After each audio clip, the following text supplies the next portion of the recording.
Hi, everybody. Welcome to Pets Plus Live Beyond the Pages. I hope you can hear me. As we get started, I know people are joining at different times. So I'd like to make sure you can hear me. Just chat in the thread. There's a little chat box. I can start it.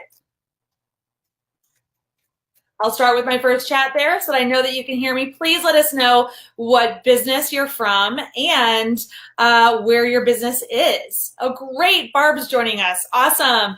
Well, one of the things I would love to hear from you is I would love one sentence about why you started your business. One sentence about why you started your pet business. Tonight's episode, I'm going to be talking with Bonnie Bitondo of Maxwell and Molly's Closet in Newton, New Jersey. This year, they are one of the honorable mentions in Pets Plus magazine as one of the coolest stores. Now, Pets Plus just wrapped up their 2018 Coolest Store contest. They've got tons of submissions. I asked them how many submissions they had for 2018. They didn't tell me, but it's a big secret. But I know there were lots. There's going to be a lot more even than last year. But only the top 12 of all of the submissions of America's Coolest Pet Store for Pets Plus are going to get featured in one of the magazine issues in the new year. And we're going to find out who the winner is in the July and August issue. But tonight we are talking about the March issue.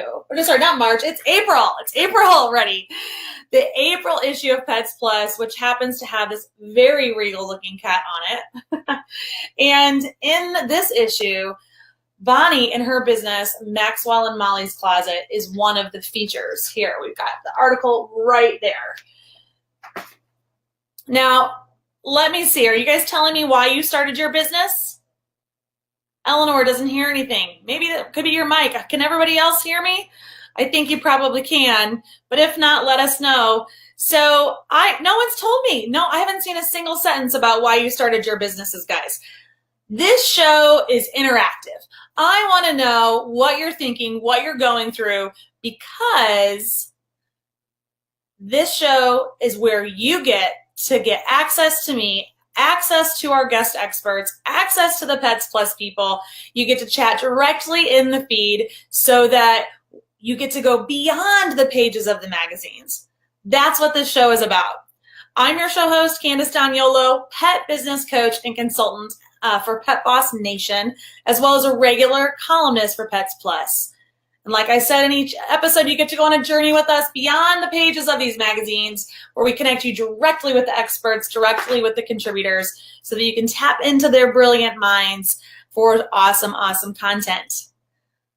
Now, before I bring Bonnie on, like I said, please interact with us. It's so much more fun when you participate, so don't be shy. During this entire conversation, as we're talking with Bonnie, if you have questions that come up, type them directly into the feed. And if not, we will save them. If we don't answer them right away, we'll save them for a Q&A at the very end. And if you stay on the whole time, I promise that you will learn something, or you'll maybe even get a few new tricks and be inspired too. Now, before we bring Bonnie on, I just want to chat with you real quick about what Pets Plus is and what Pet Boss Nation is.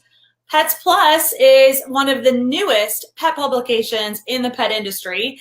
It's an essential business building magazine and resource for pet stores, pet grooming, pet groomers, pet boutiques, kennels, cat sitters. I mean, there's a cat on the cover. We care about cats too. And if you have any business that connects you directly to the consumers, this is your go-to source. Now, you can get your free subscription of the magazine at petsplusmag.com. There in the top, you'll be able to click to subscribe. And if you want to join their brand new Facebook community, you can just search Pets Plus Community on Facebook. I'll also copy a link right now to get to their page. Don't leave though right now, because we want to keep you here because we've got Bonnie coming on. But you can join the community. That's where they talk and cultivate some leads for the magazine. Now, Pets Plus works a lot with me because I care deeply about independent pet businesses just like they do. And through my company, Pet Boss Nation, we are a coaching and consulting community that helps move pet business owners from their passion for pets to being a profitable pet business and thriving in their pet business. I'm a former retailer who sold my business, and now I help pet professionals all over the country become the best pet boss they can be.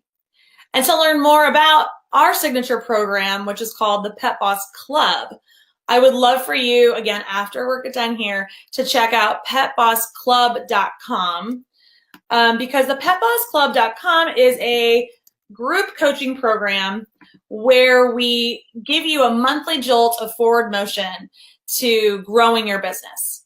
You get access to industry experts, access to myself, and you get access to my playbook that I use to grow my 7-figure business.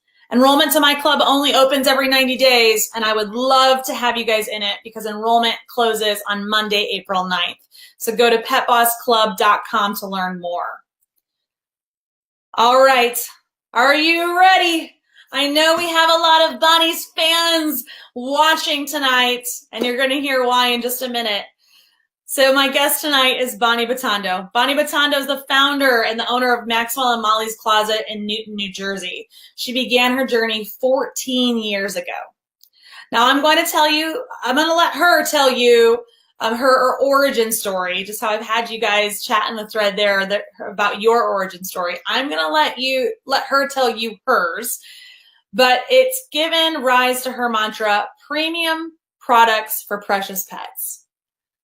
Bonnie vowed to only offer products and services that she would use for her own pets at Maxwell and Molly's when it first opened its doors in 2007. And a revitalized 100-year-old building that was only 325 square feet of retail space. That is tiny. And she's now grown it to 1,600 square foot location with 2 locations. So we're going to dig in to find out how she turned her closet-sized boutique into a destination store and grooming salon. We're going to pick her brain about why she doesn't allow any sitting behind her counter. And we're going to learn her method of kind questioning. Now, we're also, I'm hoping, going to get details on how her husband goes or why her husband goes rummaging through her customers' freezers. I know you all want to hear more, too, about Bonnie. So we're going to bring her on. Bonnie, can you hear us? Are you going to join? There she comes. Here she is. This evening. Hi, Bonnie. I am thrilled to be part of this wonderful program. I am so happy to have you. You're looking amazing tonight. I love the purple and I love the Yorkies. Purple is our signature color. I love it. So now, Bonnie, we have a lot of people watching who I think are some of your fans. Can you tell us a little bit about what happened, because you have been promoting the fact you are going to be on with us tonight and the fact that you are one of Pets Plus's honorable mentions of the coolest pet stores in America. Tell us what happened. Well, I reached out to our newspaper. He had actually heard about us being selected as honorable mention of coolest pet stores in America. And we had a conversation.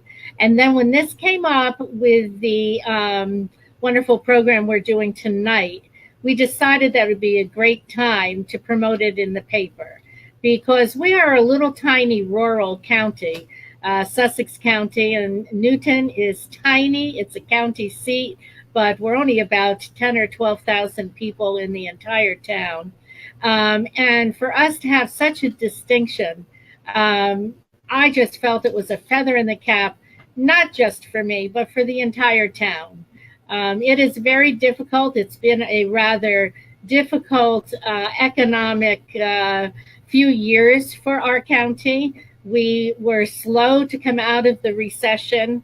And just to have this kind of accolade in our town, I felt was something we needed to share. So you reached out to this reporter, you shared the information, and you have you have something to show us, don't you? Yes, I do. It's in today's paper. Look at Uh, that. it's it's the New Jersey Herald, and it's a picture of Rick and I. Rick is my soulmate for 43 years, and at this particular point in time, we worked together in the store, but it wasn't always that way, as Rick was a superintendent of schools, and so he was not around for the start. But he is here for the second decade, and I can say that I'm thrilled for that. But what also this was is last week was mom and pop brick and mortar store day last week. And that day felt right on our anniversary, March 29th of 43 years. So I felt the stars aligned and it should be in the paper. I love that. I love that. You took an opportunity like this. I'm going to share my screen too, because not only was Bonnie on the cover of the section for her town of her newspaper, but they also have her on the cover.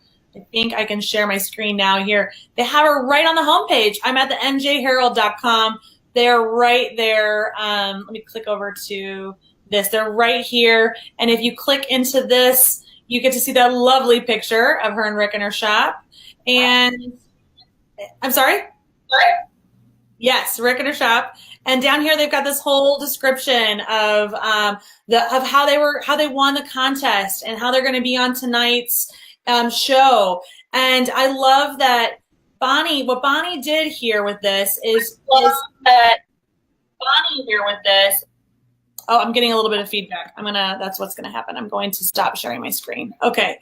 What I love that Bonnie did with the opportunity and the opportunity to apply for an award, but also that they did win as an honorable mention. They went above and beyond and reached out to their local media. And I think so many times in our businesses, we get overwhelmed with all of our to-dos that we forget about those extended opportunities and how we can create press for ourselves. I love it. Congratulations. Good job on that. Thank you so much. And I think another item that we tend to forget is that we all have unique reasons that we began our businesses and how we began it. Yes, that is a great segue. Ours was very unique in that I was 55 years old. And that is kind of old to start a new career, I think. And I asked my husband if I could take my retirement account and buy a building on Spring Street. I don't think there are many men or husbands or a significant other who would have said, sure, take your retirement account at 55 and buy an old building and renovate it. And he did. And he also was okay with the fact I had a Z4. He was okay with the fact that I sold that, took on an old used car, and bought my inventory. I mean, that was a real testament of the faith that he had for me. And that is true. I think it's a beautiful story. And it is. Let me share. I would love to share. I have from your Facebook page. I have that photo here. That's what I bought. Now, oh, Lordy. When people would ask me, which building did you buy on Spring Street? I'd say the ugliest one. And it is. Not anymore, because that's. And then we began our renovation, and now I think it's one of the prettiest, if not the prettiest. I love our building. It's a true home. It's a true home for me, for my husband, for our employees, and certainly for our customers and their babies, both cats and dogs. It has the warmth and character of a home, and that was our goal, to give it that charm and character and warmth. It has that. So thank you for giving me the opportunity to show that, Candace. Yeah, I love the awnings and the way the light hits on the inside. And right now, what we've done is, as we started our second decade, we decided we needed a little facelift after 10 years. So what you're looking at now are new awnings, new signage, new paint, so that we can start the second 10 years with the same kind of enthusiasm as the first 10 years. I love it. We're getting comments from people that say, Are you're you so with us, brave. Candace?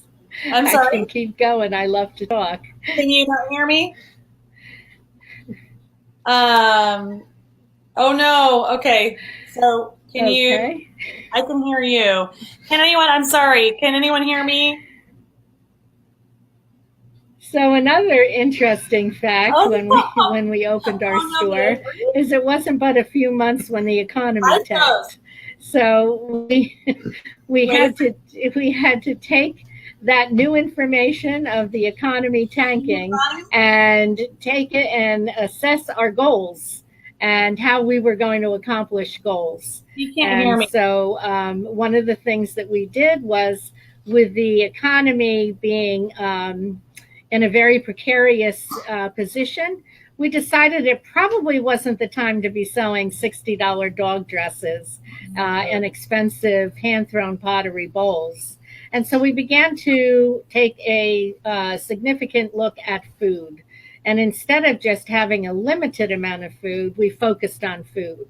And with that, we went to a lot of classes and workshops and speaking with distributors and owners of companies and expanded our food line because no matter what the economy is, people need to feed their dogs and their cats. Okay, I would love for you to real quick share the story of how you got started and why you took your retirement money and invested and bought that building. Well, I was given the gift from my anniversary from Rick of Maxwell, just a treasure of a Yorkie. And I went into a local pet store with Maxwell in my arms and said, I want to feed him the very best food you have. Can you please guide me? And the gentleman who owned the store was sitting behind the counter. He never got up. He just sat there and he pointed. He said, the puppy food is down that aisle and it's all the same. So I walked up down the aisle, had no idea what I was looking at. At that point in time, I didn't know what I should be looking for. So after up and down the aisle, I purchased the bag that had a Yorkie on the cover. And you can all probably figure out what food that was. Yeah. So I got home and I was so upset because I fell for the oldest ploy in advertising, and that is identification, self-identification. And I saw the Yorkie. I figured that that must be the best food for my Maxwell. But when I started my learning process, which is part of my background, I'm always digging and looking for information. I realized that it was not the food for Maxwell. And in going around to other stores, Candace, I found a very similar response. Either people were not really interested in sharing knowledge, or they weren't trained and didn't have the knowledge. And that's how I came upon the feeling that I should open my own pet store. Being of an educational background, my entire family, I think my daughter's on listening. She's an educator, my son, my husband, his sister, we're all educators. And that's, to me, knowledge is king. When you have knowledge, it's king, and it can take you so many places.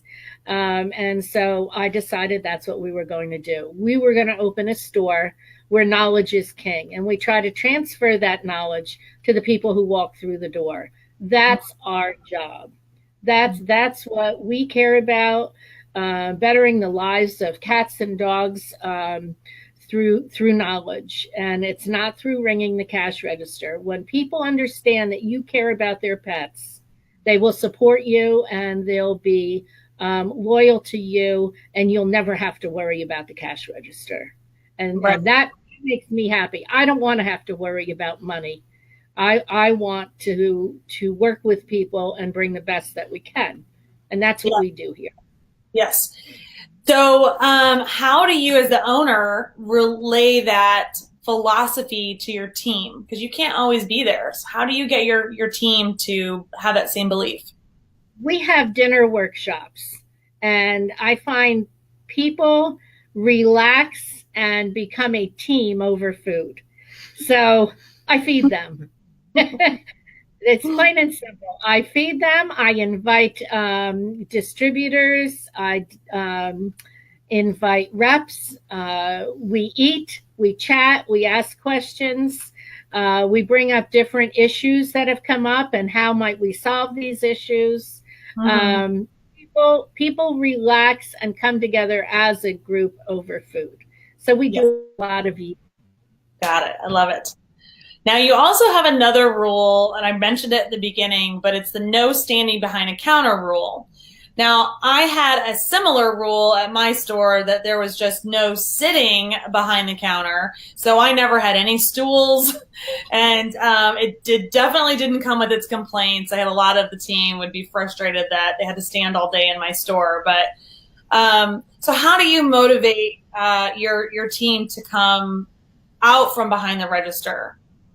It's I part guess of that's the one of the biggest issues that whenever I shop, I notice. it's part of our training process. But Mm-hmm. with that, I'd have to say it's a delicate balance because people come into a store for different reasons.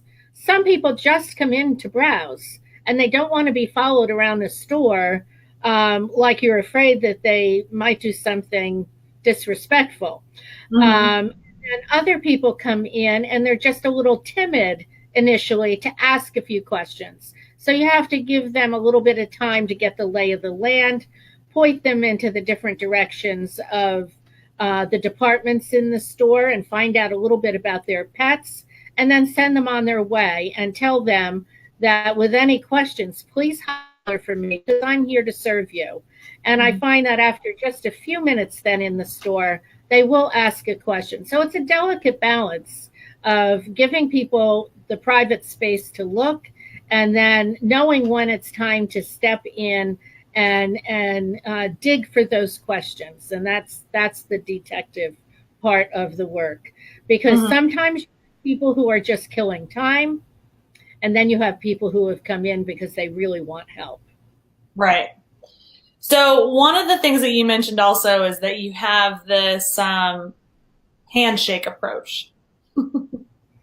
Well, it's I, yes. Tell us about that. I don't know that I've frequently shaken a lot of my customers' hands, but I love Well, it.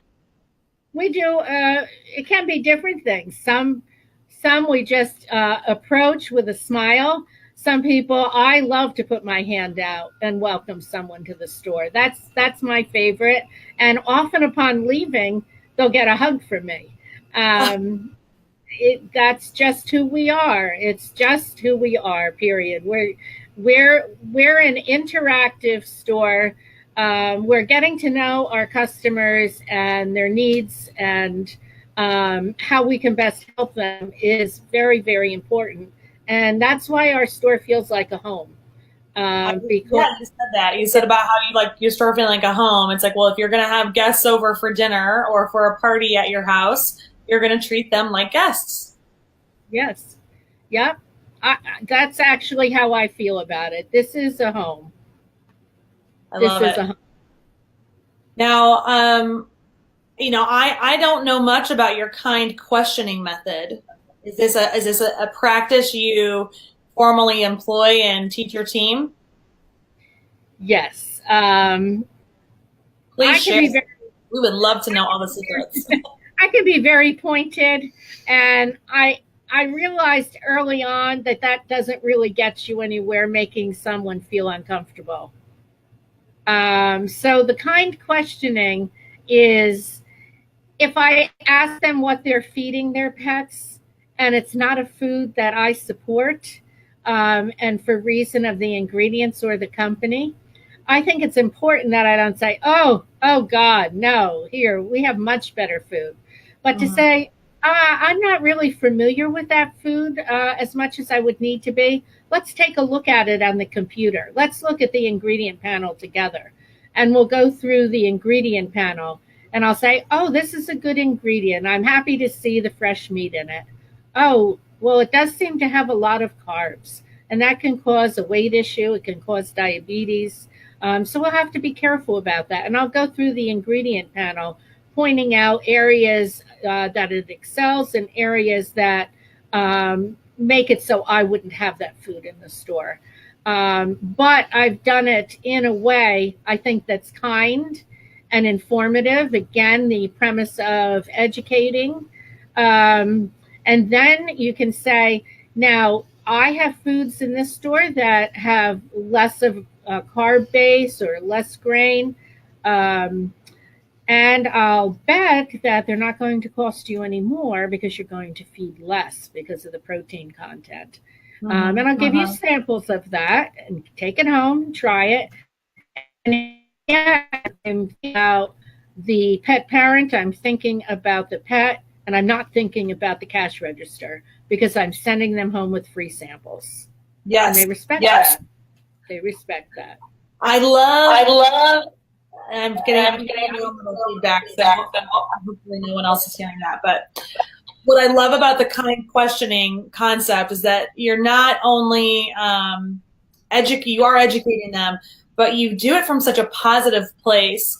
And I know a lot of retailers, and I know they are passionate about the quality of food that dogs are eating, and they're passionate about how bad the bad stuff is. And some of them have no problem bashing those brands or being very firm in their belief system in their store. But from my own experience and what it sounds like you've obviously experienced if you are guiding them the other way, is that a lot of times pet parents, they're not intentionally choosing to feed bad food.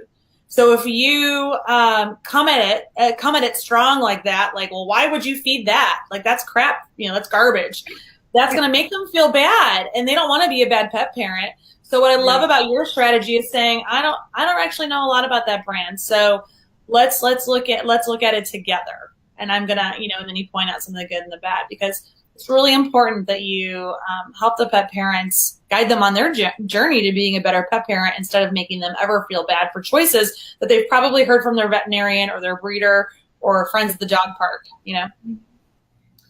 And the commercials on TV also can. Oh yeah, commercials on TV. Yeah. I'm just plugging back in here. So now I love, Bonnie, that you were a pink Cadillac sales director for Mary Kay. Yes, I was. I love it. How long did you have your pink Cadillac, or do you still have it?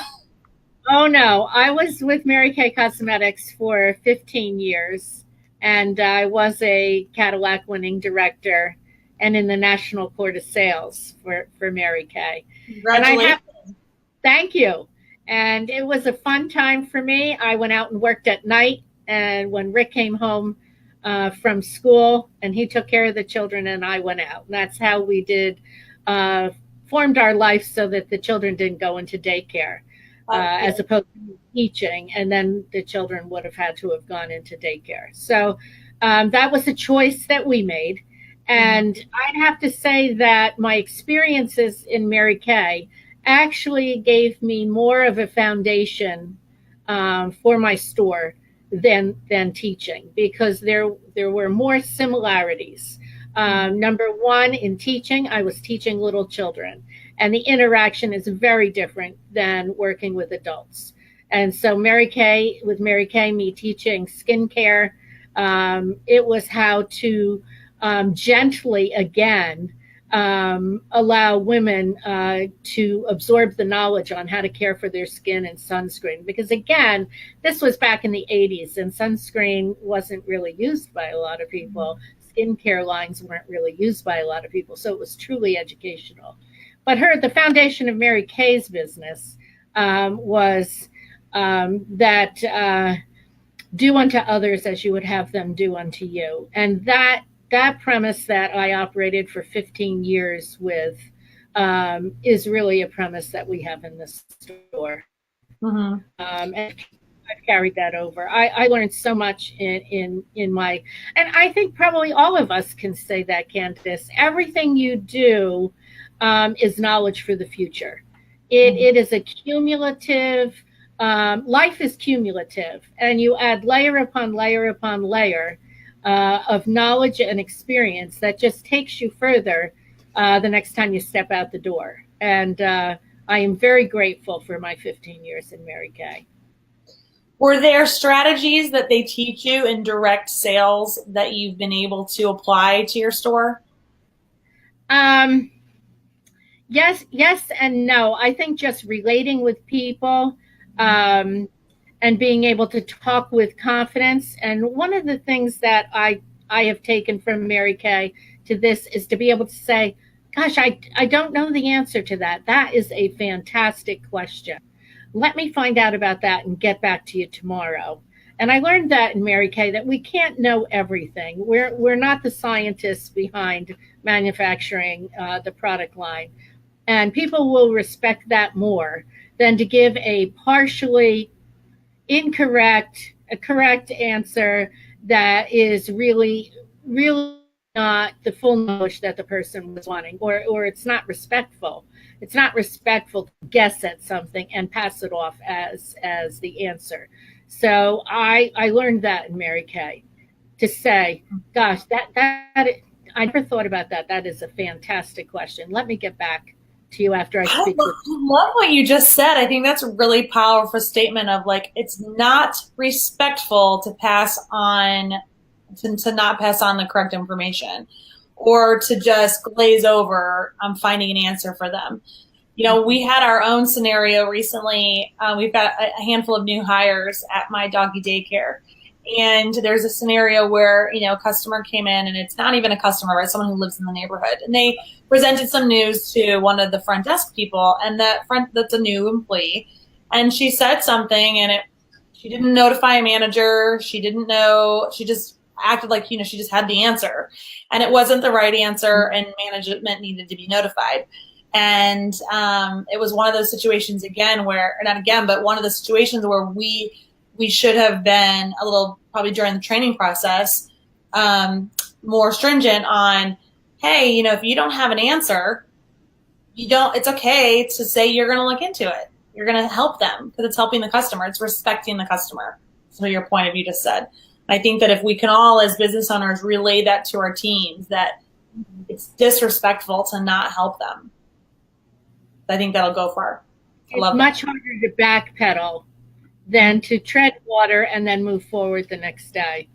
Yeah, I love it. All right, so the first words in your article in the Pets Plus magazine, the first words that were laid at the beginning of that article said pet parent, period, detective, period, and teacher. Now, you've elaborated on a lot of those already, but I would love to know in each of those categories, we'll walk through pet parent, detective, and teacher. Do you feel like you're already at the best you can be? And if not, like, where do you want to grow from here? So let's start as a pet parent. As a pet parent, I have the worst behaved dogs that there are. I doubt that. But I really, I baby them a whole lot. I rarely reprimand them.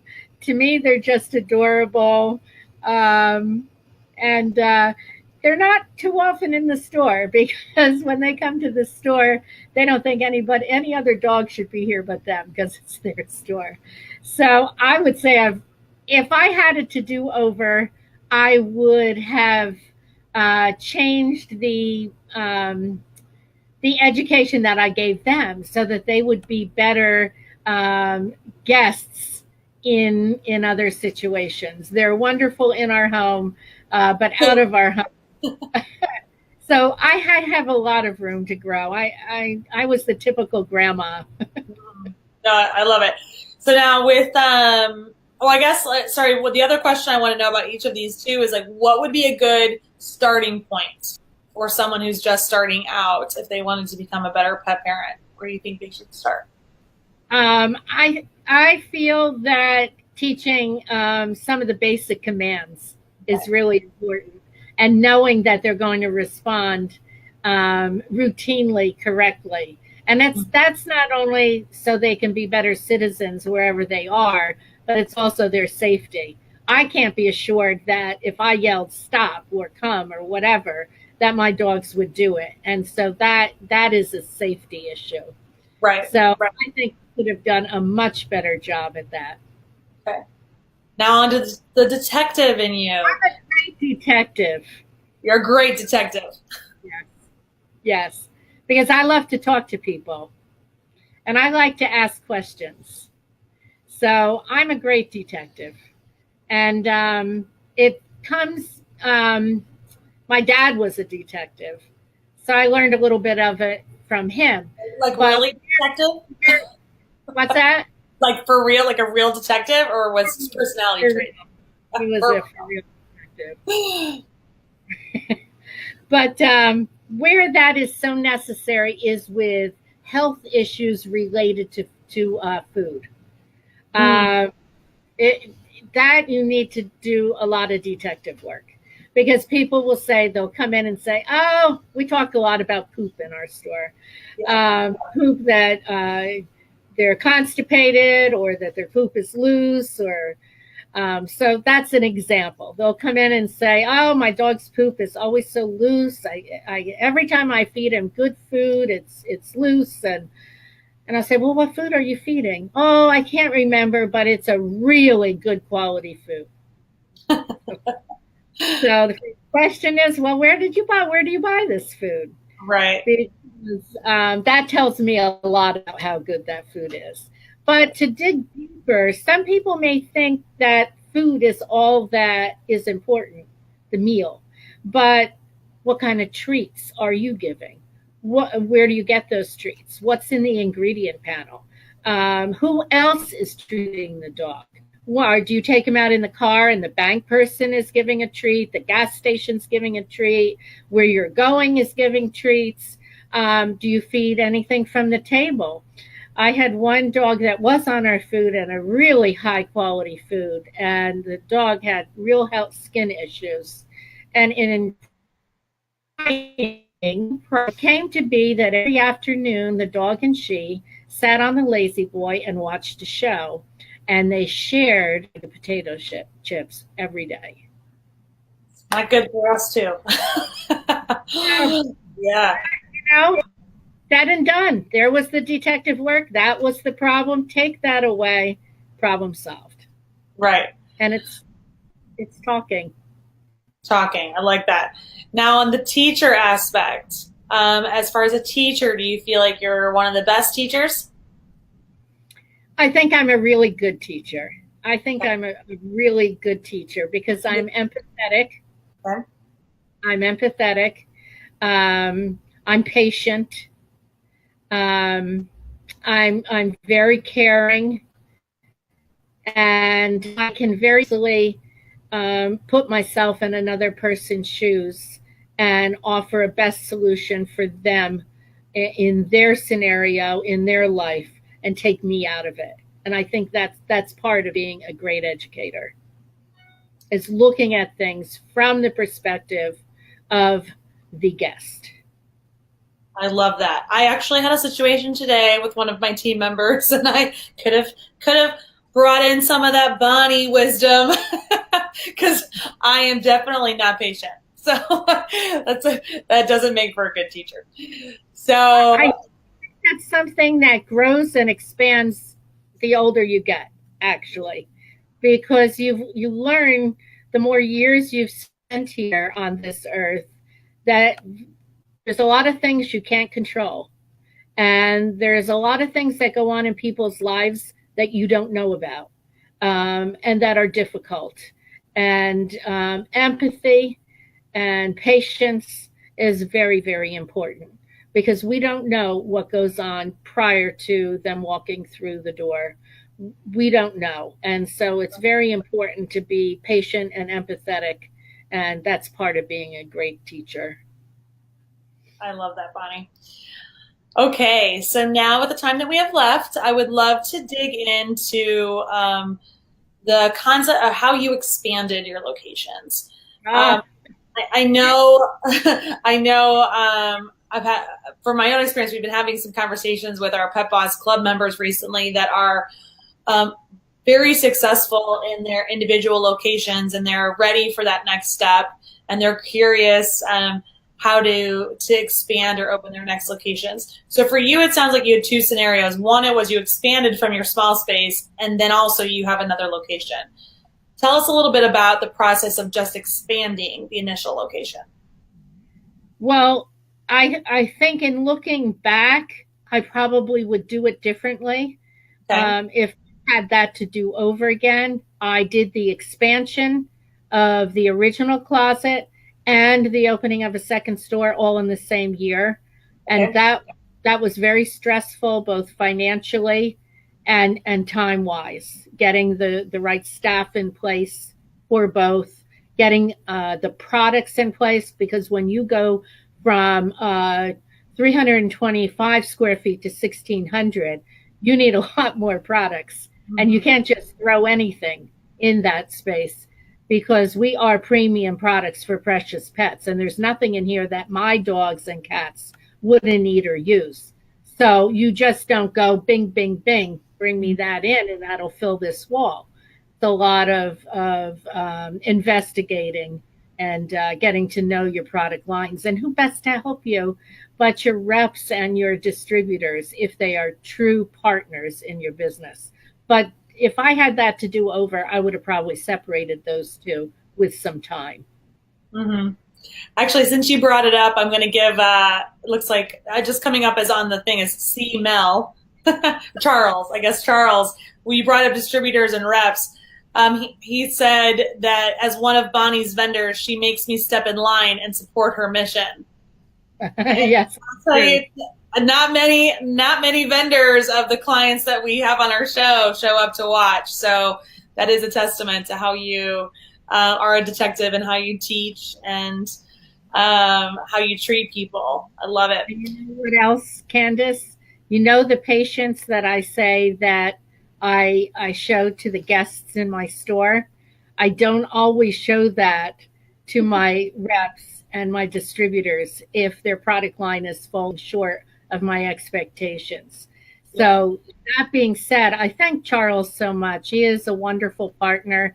His product line is one that suits our store beautifully. And thanks, Charles, because I don't think you were feeling very well today.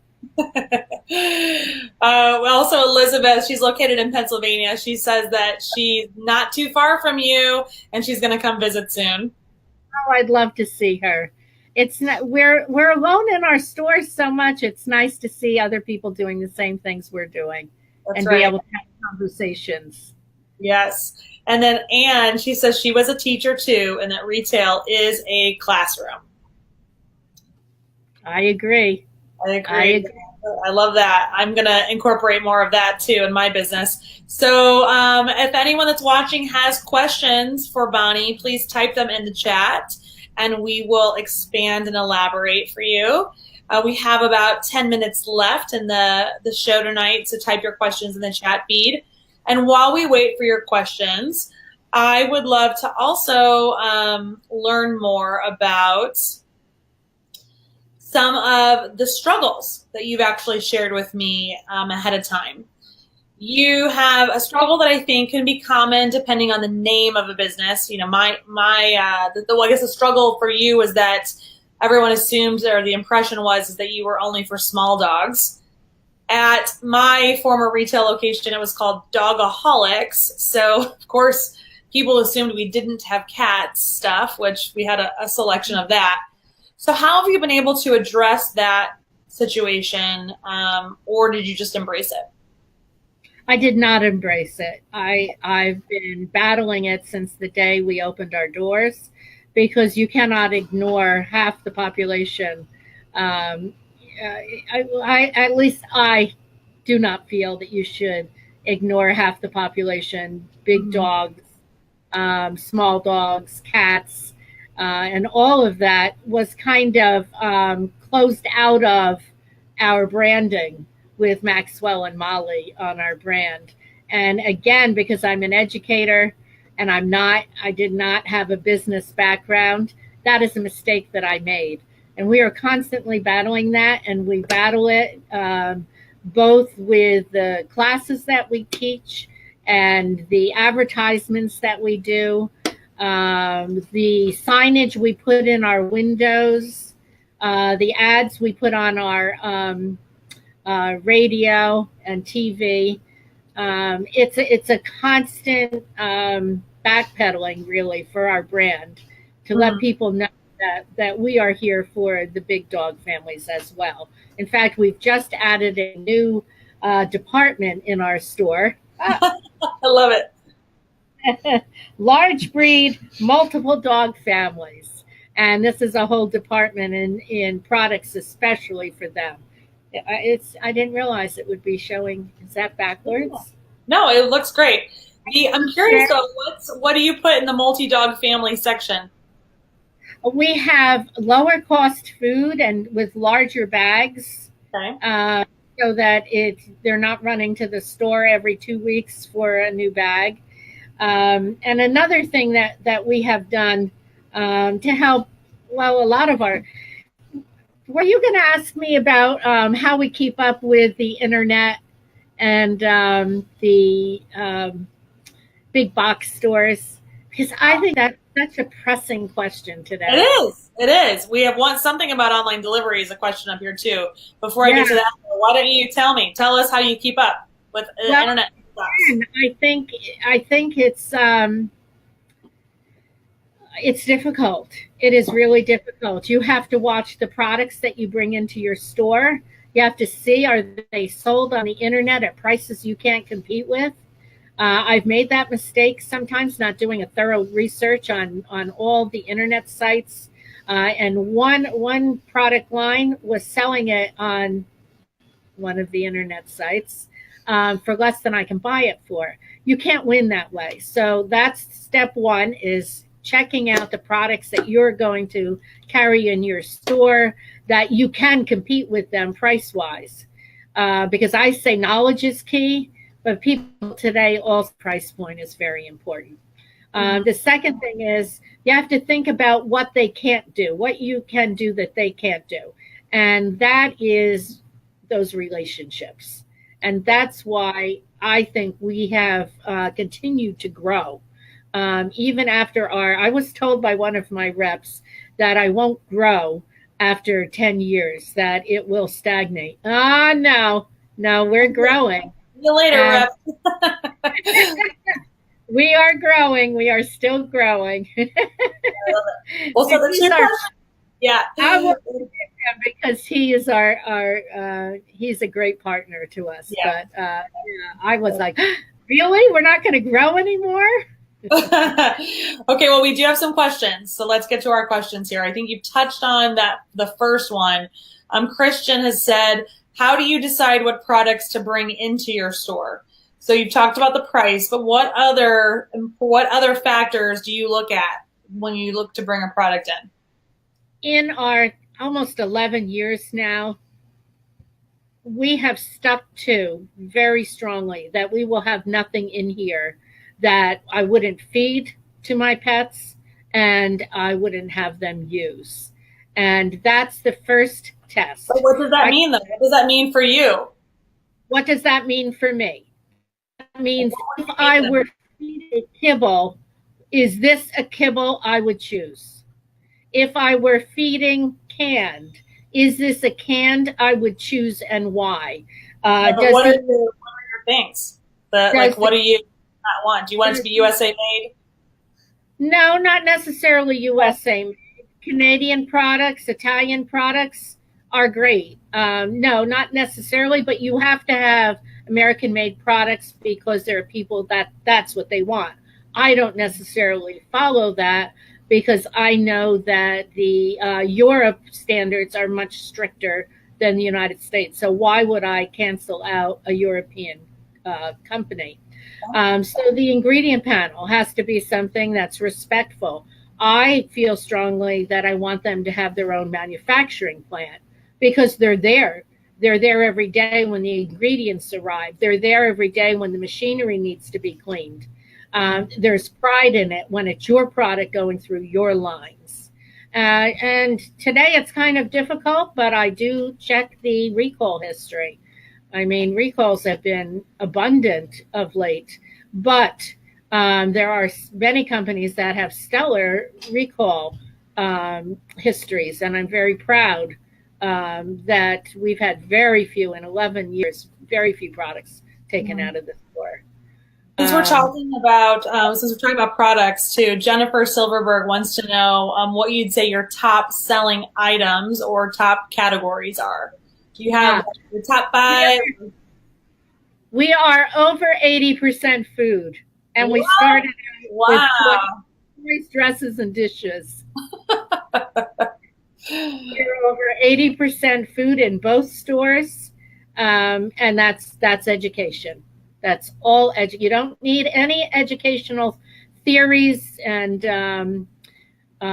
talking points with benefits to sell a dress, and very few to sell a toy or a bowl.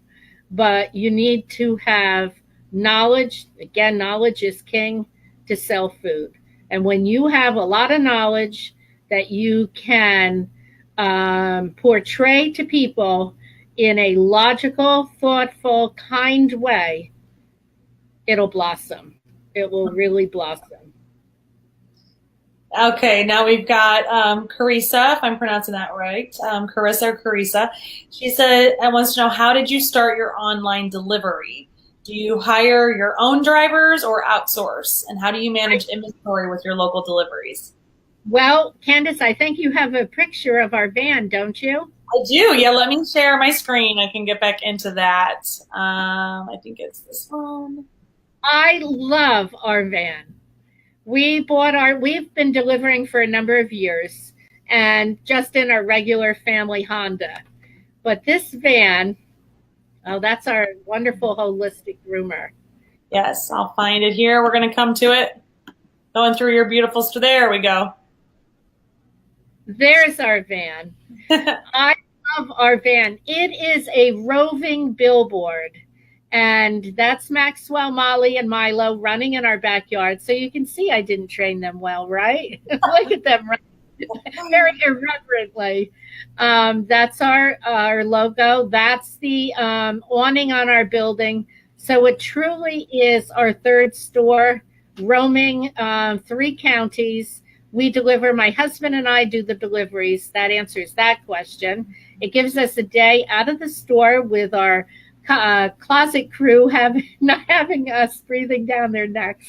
We're out with a van delivering food to upper New Jersey, lower New York State, and eastern Pennsylvania. We make it a fun day for us. We decide how the route's going to be, what new place are we going to go to lunch, and it's a really fun day.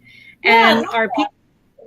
So you picked one day a week that you go and do it, and your customers know what happens on that day. We'll do deliveries on other days, but Friday, that's what we do all day. And I said in there that my husband moves food around in people's freezers. Our people trust us so much that we, when they're not even home, Rick can go in their house into their freezer and load their raw right in their freezer. Wow. But that's how we can compete with online businesses. Not online. What I mean, what am I trying to say? Like big box or like subscription. Well, yeah, if people are shipping food. They're not gonna, yeah, people shop online for convenience, and you're making this convenient then for them to support a small business and still get their food delivered. So I have a question for you with the van here. These sponsor logos, were you able to approach them to get any type of support in either advertising dollars or credit towards product to be on your vehicle? Yes, and I also approached my foods that are the backbone of my store. Mm-hmm. I think that is key. Going around, because this van, we take it wherever we go, actually. It's showing people who we are and the companies that we represent.